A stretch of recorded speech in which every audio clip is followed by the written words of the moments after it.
Hey guys, Marshmallow Duelist back with another Tech Talk Thursday, and before I get into this one, I'm just going to say a quick thing. So basically this one is a day late because I did the Duel Links video yesterday. That's now going to be a brand new series, and it's very last minute, but I had to get to a decent point to then do the video, and then sort the video out and upload it, so that took up all of yesterday. Tech Talk Thursdays will only be on Thursdays from now on. Also, I aim to have a Tech Talk Thursday, a Duel Links weekly update, and one other video every week. It probably won't be deckless for a while, as they'll probably come in bouts when I finish the deck, so you'll get like none, and then probably 3 in a row, and then none for a bit. So that slot will be taken up by card discussions or just general discussions as well.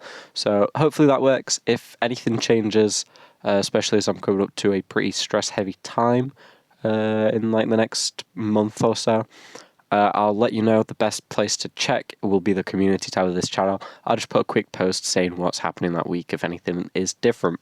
Anyway, enough of that. Today's subject is Black Garden. Black Garden is a field spell. Some of you may be familiar with it, some of you may not. And I feel it will become, well, if you use it, again, these tech options that I'm talking about, I try to find obscure ones that people aren't talking much about that do have some potential. So if you use this, you'll probably stand out quite a bit, and if it works out, then you'll probably be seen as pretty swanky, pretty innovative, and pretty cool. But who cares? We're just here to get some good cards, right? So Black Garden will be pretty good in the cash format. If there's a lot of cash, play it. If there's not a lot of cash, still consider it. So what does the card actually do?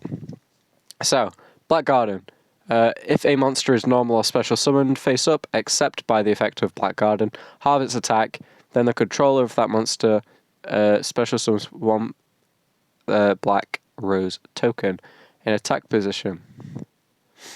So that's the main effect that you have to look at. The other one is you can tribute all plants on the field and summon a monster in the grave that has attack equal to all of the plants. The token goes to your opponent's field. That's what I was trying to get to. So essentially, you normal summon a monster, right? Just any card. So imagine this is just like a Stratos or something. So then your opponent gets a Black Rose token. That is instantly a monster on your opponent's field, therefore stopping most cash plays. Obviously, they'll probably have an Arise Heart or something, but if not, there's a chance that you've just full encountered them. Also, from then on, anything that they summon has its attack and defense halved. It gives you some bodies on the board, some 800 bodies, and if you have anything in your deck that has 800, 16, 24, 32, and 4k or 48 or 56, anything with a multiple of 800 in your grave, you can get rid of all those plant tokens and bring out a card from your grave. So talking 4k, we could be looking at things like Barbroid, the Ultimate Battle Machine, Obelisk for a turn, and if you partner that with some of the new Obelisk cards, that could be pretty cool. Stuff like 1600, you've got Destiny Hero, Celestial, there's so many, but they've escaped me currently. Stuff for 24 could be like some Monarchs, I don't know.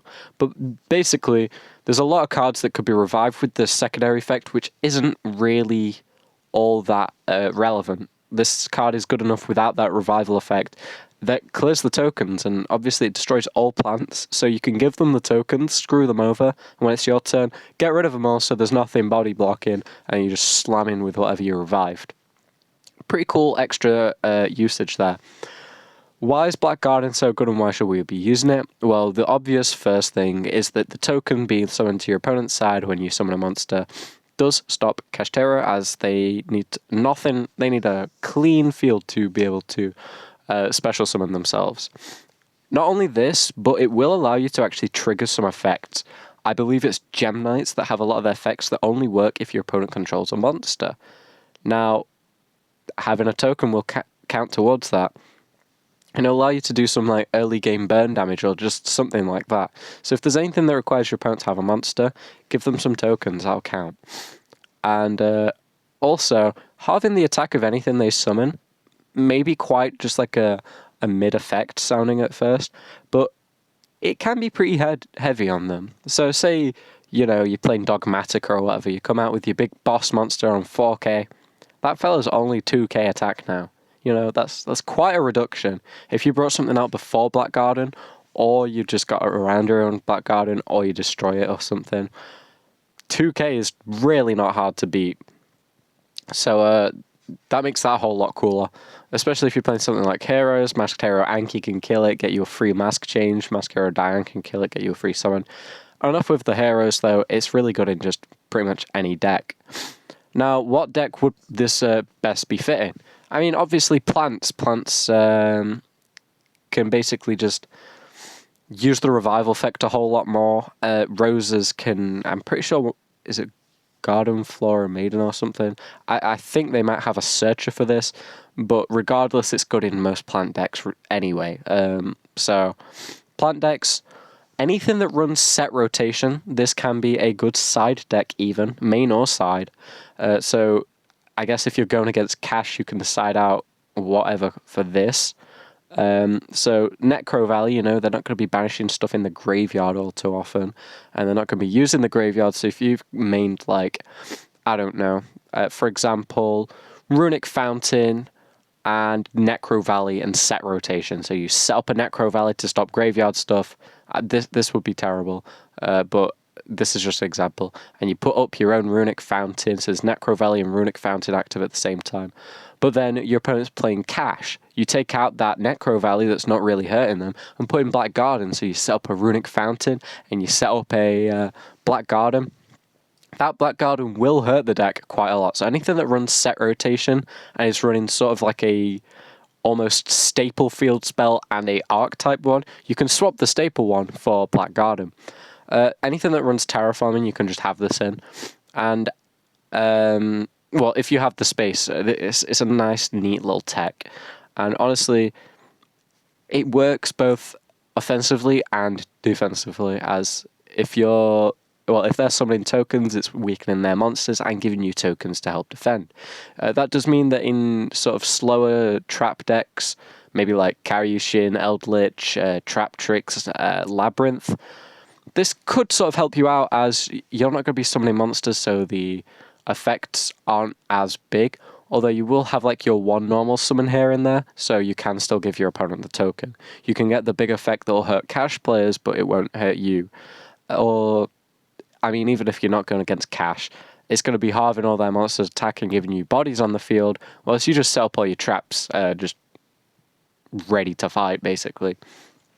This would actually be really good in Karyushin, as Karyushin, if you have Sea Stealth attack up, all your monsters that are big high levels, original high levels, thanks to Sea Stealth attack, just win any battle automatically. So if their stats are halved, it doesn't matter. So you get your Karyushin, you get your Jellyfish, you get, I don't know, Fortress Whale or Giga Gaggy Gigo, anything like that on the field, backed up by Black Garden. All their monsters are going to be weak. They're going to have tokens, so they can't summon if they're like Cash. You might fill up all their zones with just useless tokens, because we have to think as well, them being, what are they, dark plants, level 2 dark plants, that's really not helpful for a lot of decks. You know, I mean, dark and level 2 could be, but again, they're tokens, so there's certain things that can't be done. But plants, really, not a tuner as well, so if you're going against any synchro deck, if you can flood the field with 5 non-tuner plants, it's almost like zone locking to an extent. Just watch out they don't kind of like use them. But if you're going against a deck that can't use them, they become a real pain very fast. Decks that are running like Pot of Extrav obviously don't care for their extra deck. If their zones are being flooded with Black Rose tokens, that is not helpful for them in the slightest. And yeah, the fact that the plants and they're not tuners can lock out quite a few things. So say, I don't know, your opponent's playing Isolde, you know, that they're not going to be able to use Noble Knight sort of link monsters and whatnot, or XEs, because they've just got too many plant tokens. So, with that being said, I hope I gave some good suggestions. I hope I said everything I said made sense. let me know. Do you think Black Garden is good? I mean, a lot of you probably will think Black Garden's good, but do you think it's better in this format? Do you think it has some actual real potential in this format? Because I think it's often overlooked in pretty much every format, as it's always a fairly decent card that can catch some very strong decks just completely off guard and absolutely demolish them. It's honestly a great rogue card regardless, and I recommend you pick some up, but I think that this format is one where it can have some real potential and strive. Let me know, do you guys agree or do you disagree? Also, let me know why you agree or disagree. And also, whilst you're here, in the comments, let me know what other videos you'd like to see. I got my Duel Links 0 Gem playthrough series, and we've got Tech Talk Thursdays. We've got card discussions, deck lists. But if there's any specific deck lists or anything like that you want to see, I'll try to cook something up and hit you back with it. So let me know. See you guys in the next one. Hope to see you around. Goodbye.